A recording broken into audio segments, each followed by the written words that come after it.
లక్షలాది మంది అగ్రిగోల్డ్ బాధితులకు న్యాయం చేసేందుకు జనసేన అధినేత పవన్ కళ్యాణ్ ప్రభుత్వంపై ఒత్తిడి తీసుకురావాలని బాధితులు కోరుతున్నారు. తాము ఆశించిన మేరకు ప్రభుత్వం స్పందించడం లేదని వారంతా ఆవేదన వ్యక్తం చేస్తున్నారు. పవన్ కళ్యాణ్ తమ తరపున పోరాటం చేయాలని వేడుకుంటున్నారు.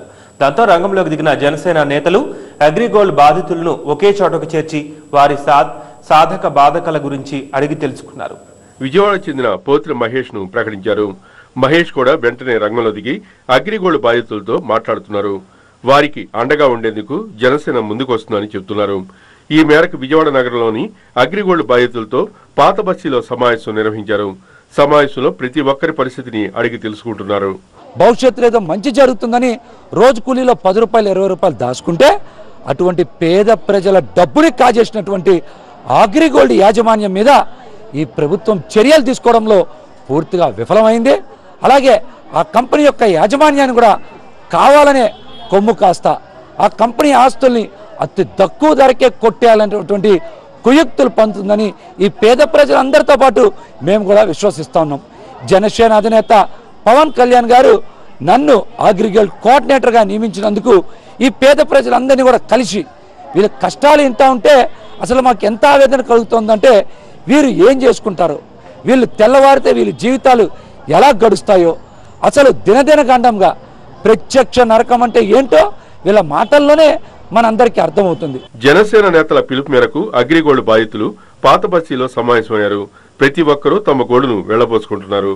అయితే పవన్ కళ్యాణ్ గతంలో ప్రభుత్వంపై ఒత్తిడి తీసుకొచ్చి సమస్యలను పరిష్కరించినట్లే తమ సమస్య కూడా పరిష్కారం చేస్తారనే ఆశాభావంతో ఉన్నారు. ఇప్పటి వరకు ఏ పార్టీ నేతలు బాధితుల ఇళ్లకు వెళ్లి కలిసే ప్రయత్నం చేయలేదు.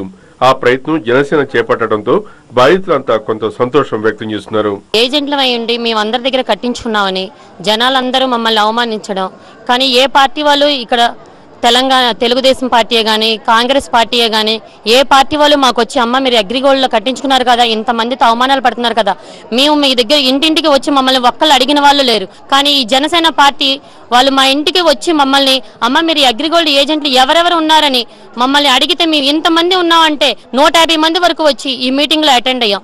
మా అందరికీ ఈ జనసేన పార్టీ తరఫున పవన్ కళ్యాణ్ గారు మాకు భరోసా ఇస్తారని, మహేష్ అన్న గారు మాకు భరోసా ఇస్తారని, మాకు ధైర్యాన్ని ఇచ్చి వీళ్ళ ద్వారాగా తప్ప ఇంకెవరి ద్వారాగా మాకు న్యాయం జరగదని ఈ పవన్ కళ్యాణ్ గారిని మేమందరం కలిసి ఆ పవన్ కళ్యాణ్ గారిని వేడుకుంటున్నాం. డబ్బులు కట్టేటప్పుడు అగ్రిగోల్డ్ సంస్థను చూసి కట్టిన డిపాజిట్దారులు ఇప్పుడు ఏజెంట్ల పైన పడుతున్నారని ఏజెంట్లు వాపోయారు. తామేమీ సంపన్నం కాకపోయినా ఆ రోజు డిపాజిట్లు చేసిన వారు ఈ రోజును తమను చెల్లించబోతున్నారని ఆవేదన వ్యక్తం చేశారు. తాము తమ పిల్లల కోసం బతుకుతున్నామని, లేదంటే ఎప్పుడో ఆత్మహత్యలు చేసుకోవాల్సి వచ్చేదని కళ్ళనీళ్ల పర్యంతం అవుతున్నారు. ఫిక్స్డ్ డిపాజిట్లు చాలా చేయించాను సార్. జనాలందరూ నన్ను నమ్మి కట్టానని బాగా హింసిస్తున్నారు సార్. నన్ను నమ్మి నా దగ్గర ఆస్తులు ఏమి లేవు సార్.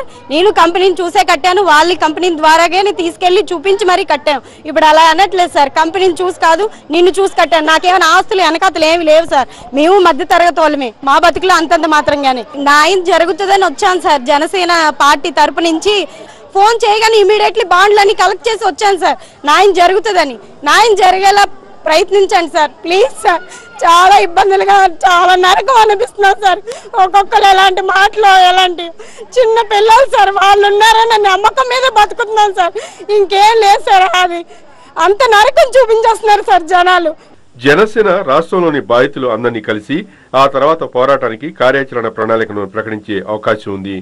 ప్రభుత్వం తక్షణమే 1000 కోట్లు విడుదల చేసి 20,000 రూపాయల లోపు డిపాజిట్ చేసిన వారికి చెల్లింపులు చేయాలని డిమాండ్ చేస్తుంది.